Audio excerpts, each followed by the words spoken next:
जनसुराज जहाँ से भी हमारा उपयोग करना चाहे, जैसे भी उपयोग करना चाहे, अगर चाहे कि चुनाव लड़ना है तो चुनाव लड़ सकता हूँ, और अगर चाहे कि नहीं पार्टी में काम करना है तो पार्टी में काम सब लोगों ने देख लिया है, सभी पार्टियों को देख लिया। निश्चित है कि अगला जो चुनाव होगा 2025 का, उसमें जनसुराज 200 के पार। 200 के पार जी, वृद्ध हो चुके हैं 60 वर्ष के से अधिक के लोग, उनको 400 रुपये का भी बल्कि 2000 रुपये का एक सम्मान राशि पेंशन के रूप में दिया जाए। प्रखंड में एक नेत्रहाट के तरह का विद्यालय की स्थापना की जाएगी और उसमें बेहतरीन शिक्षा, गुणवत्तापूर्ण शिक्षा, मुफ्त में शिक्षा बच्चों को दी जाएगी। बच्चों को लाके आधे घंटे की दूरी पर जहाँ से जो बच्चे हैं प्रत्येक प्रखंड में लाके उनको शिक्षा दी जाएगी। धर्म और जाति की राजनीति से ऊपर उठ के बिहार के लिए काम करें, बिहार के समाज के बेहतरी के लिए। बिहार में जनसुराज काफ़ी तेज़ी से जो है लोगों को अपनी तरफ आकर्षित कर रहा है और लोगों को अपनी पार्टी में जोड़ रहा है। पार्टी नहीं कह सकते, अपने संगठन में जो है जोड़ रहा है। और जहां पर अब जो है बहुत सारे लोग बेगूसराय के जुड़ चुके हैं और हमारे बीच बेगूसराय के जाने माने जो है शिक्षा जगत में हमारे बीच आर्यन सर हैं, जो कि रिवरबैड स्कूल के जो है डायरेक्टर भी हैं और ये भी जो है जनसुराज के विचारों से जो है जुड़े हैं। सर, क्या सबसे पहले आपका बहुत बहुत स्वागत है। और हम जानने की कोशिश करेंगे, प्रशांत किशोर जी जनसुराज जो है काफ़ी दिनों से जो है चला रहे हैं और अब जो है वो पार्टी बनाना चाहते हैं और मुझे लगता है 1 तारीख को पार्टी बन भी जाएगी। और आप जो हैं इनसे कैसे जुड़े हैं? जनसुराज का उद्देश्य हम लोग पहले जान लें, किस उद्देश्य से जनसुराज बिहार में इतने बड़े स्तर पर जागरूकता अभियान फैला रही है। जनसुराज का उद्देश्य है एक बेहतर और समृद्ध समाज का निर्माण करना बिहार में, ताकि यहाँ एक ऐसी राजनीतिक व्यवस्था बन सके जिस व्यवस्था में बिहार के जो लोग पलायन करते हैं रोजी रोजगार के लिए या शिक्षा के लिए, जो विद्यार्थी दूसरे राज्यों में पलायन करते हैं या इलाज में इतनी दिक्कत होती है, बिहार में इतनी बड़ी जो कुव्यवस्था है वह दूर हो सके और एक नए और समृद्ध बिहार का निर्माण हो सके। इसी के लिए बहुत ही व्यापक स्तर पर जनसुराज अभियान पिछले 18-19 महीनों से चल रहा है पूरे बिहार में। ऐसे बिहार में बहुत सारी पार्टियां हैं, उनको किस तरह से देखते हैं और फिर बाद में जनसुराज के प्रशांत किशोर को किस तरह से आप देखते हैं? प्रशांत किशोर एक विजनरी लीडर हैं और इन्होंने बहुत ही बड़ा कठिन संकल्प लिया है बिहार को बदलने का। धर्म और राजनीति में जाति का प्रवेश ना हो, लोग धर्म और जाति की राजनीति से ऊपर उठ के बिहार के लिए काम करें, बिहार के समाज के बेहतरी के लिए काम करें। इतना बड़ा कठिन संकल्प, और इसी के लिए उनकी पदयात्रा पिछले 18 महीनों से लगातार पूरे बिहार में चल रही है और आगे भी चलती रहेगी जब तक कि पूरी ये पदयात्रा पूरा बिहार कवर नहीं हो जाए।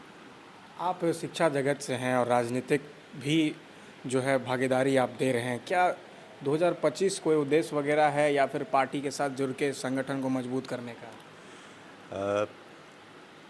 2 अक्टूबर 2024 को जनसुराज अभियान जो इतने व्यापक पैमाने पर पूरे बिहार में चल रहा है, उस अभियान की परिणति होगी, जनसुराज पार्टी का निर्माण होगा 2 अक्टूबर 2024 को। और 2025 में जो आने वाला चुनाव है बिहार विधानसभा का, उसमें पूरे 243 के 243 सीट पर जनसुराज के कैंडिडेट चुनाव लड़ेंगे। लेकिन इन कैंडिडेट्स का चुनाव जनता करके भेजेगी और जनता के द्वारा चुने हुए कैंडिडेट ही वहाँ उस विधानसभा क्षेत्र से चुनाव लड़ेंगे। क्या आर्यन सर को इच्छा है चुनाव लड़ने की?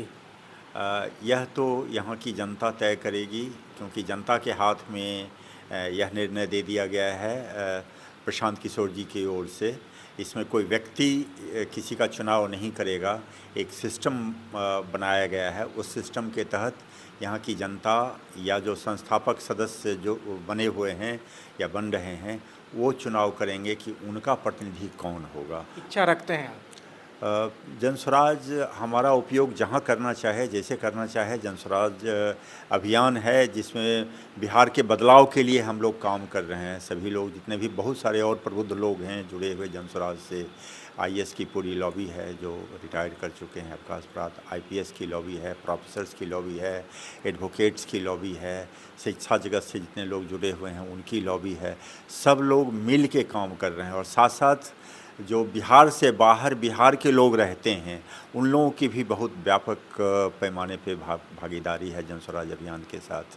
तो जनस्वराज जहाँ से भी हमारा उपयोग करना चाहे, जैसे भी उपयोग करना चाहे, अगर चाहे कि चुनाव लड़ना है तो चुनाव लड़ सकता हूँ, और अगर चाहे कि नहीं पार्टी में काम करना है तो पार्टी में काम कर सकता हूँ, संगठन में काम कर एक सकता हूँ। सवाल सर, आप कि आप किस नज़रिए से बिहार की शिक्षा को देखते हैं? बहुत सारे सरकारें रही हैं, जनस्वराज अगर आती है, जनस्वराज अगर सरकार अगर बनाती है, जो कि अभी पार्टी बनने को जा रही है, तो आपके शिक्षा नीति में और पुराने जो सरकार चल रही है शिक्षा नीति, उसको कैसे आप देखते हैं? पिछले 35 सालों में बिहार की शिक्षा व्यवस्था बिल्कुल चरमरा गई है। स्कूल के शिक्षा से लेके और कॉलेज तक में कहीं भी शिक्षा ठीक से नहीं हो पा रही है। इंफ्रास्ट्रक्चर नहीं है। बच्चों का नामांकन कॉलेजों में होता है 35,000 जैसे जीडी कॉलेज में, और कमरे मात्र 28 हैं, तो क्लास संभव नहीं है, क्लास हो नहीं पाता है। स्कूली शिक्षा की भी वही स्थिति है, इंफ्रास्ट्रक्चर नहीं है। जितने लोग रिटायर करते गए थे उनके जगह पर बहाली नहीं हो रही थी। जब बहाली होती है तो गेस्ट लेक्चरर के रूप में बहाली होती है या नियोजित शिक्षक के रूप में बहाली होती है। कुछ अभी बीपीएससी से हुआ है, लेकिन इसमें जो इतनी बृहद पैमाने पर हो गई है, शिक्षा व्यवस्था में गिरावट आई है। इस गिरावट को दूर करने के लिए एक रोड मैप तैयार किया गया है जनस्वराज की ओर से, और उसमें जो जनस्वराज का एक संकल्प है कि प्रत्येक प्रखंड में एक नेत्रहाट के तरह का विद्यालय की स्थापना की जाएगी, और उसमें बेहतरीन शिक्षा, गुणवत्तापूर्ण शिक्षा, मुफ्त में शिक्षा बच्चों को दी जाएगी। बच्चों को लाके आधे घंटे की दूरी पर जहाँ से जो बच्चे हैं प्रत्येक प्रखंड में लाके उनको शिक्षा दी जाएगी। स्कूल में उसके साथ साथ जितने भी स्कूल हैं वहाँ अन्य तरह के भी उनको ट्रेनिंग दी जाएगी बच्चों को, ताकि जो बच्चे ड्रॉप आउट करते हैं 10th पास करके या 12th पास करके, तो ऐसे बच्चों को इस तरह से ट्रेन किया जाएगा जैसे आईटीआई को इसके साथ जोड़ दिया जाएगा, तकनीकी संस्थानों को, ताकि उन बच्चों को पहले से ही ट्रेनिंग रहे और ये स्कूल के बच्चे भी उत्पादक हो सके समाज के लिए। ऐसी राजनीतिक व्यवस्था बनाई जाएगी और शिक्षा का इस तरह का मॉडल बनाया जाएगा कि जो बच्चे ड्रॉप आउट करेंगे उनको भी रोजी रोज़गार के लिए दिक्कत नहीं होगी। ये जनस्वराज का एक संकल्प है। जनस्वराज का दूसरा संकल्प है कि जो बच्चे या जो नौजवान हमारे बिहार से बाहर जाके दूसरे राज्यों में रोजी रोज़गार के लिए चले गए हैं, अपने माँ बाप से, परिवार से दूर हो गए हैं, उनको 2 साल के अंदर वहाँ से बुला के उनके क्षमता के अनुसार, उनके योग्यता के अनुसार बिहार में ही रोजी रोज़गार की व्यवस्था कर दी जाएगी।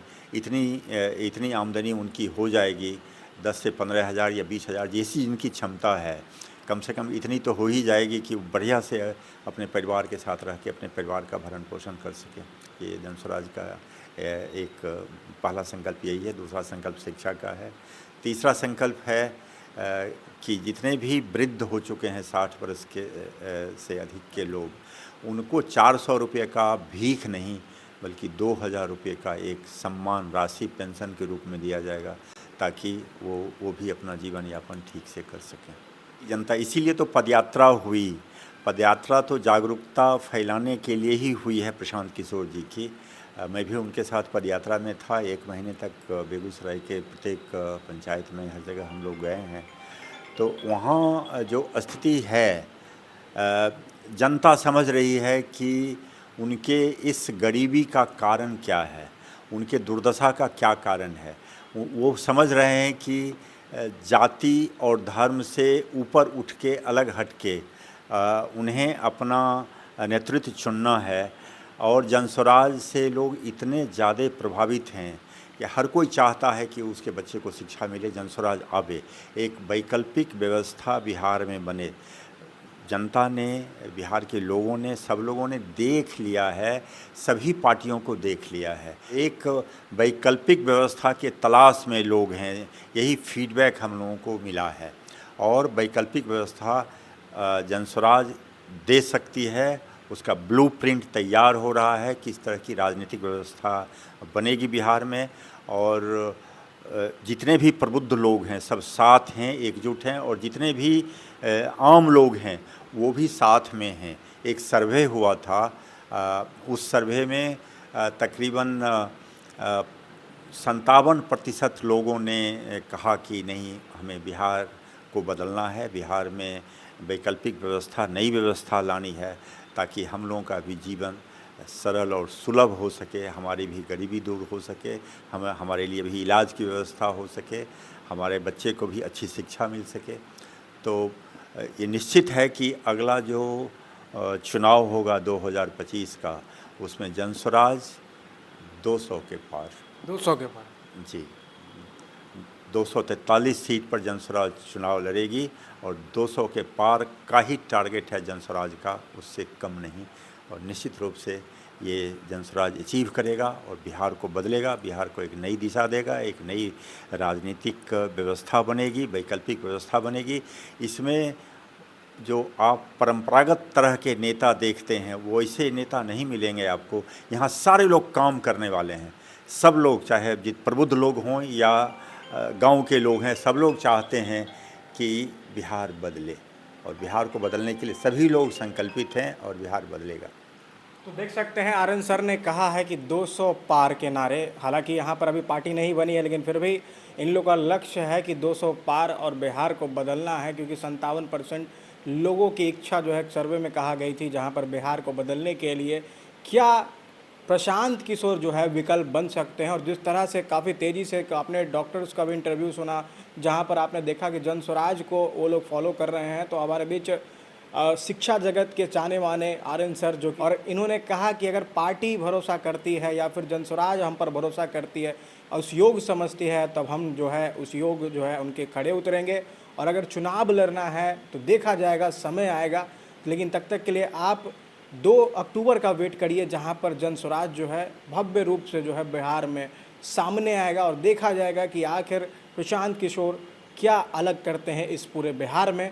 इसी के साथ आप देख रहे थे FOB न्यूज़, श्रवण कुमार के साथ मैं कुमार शानू।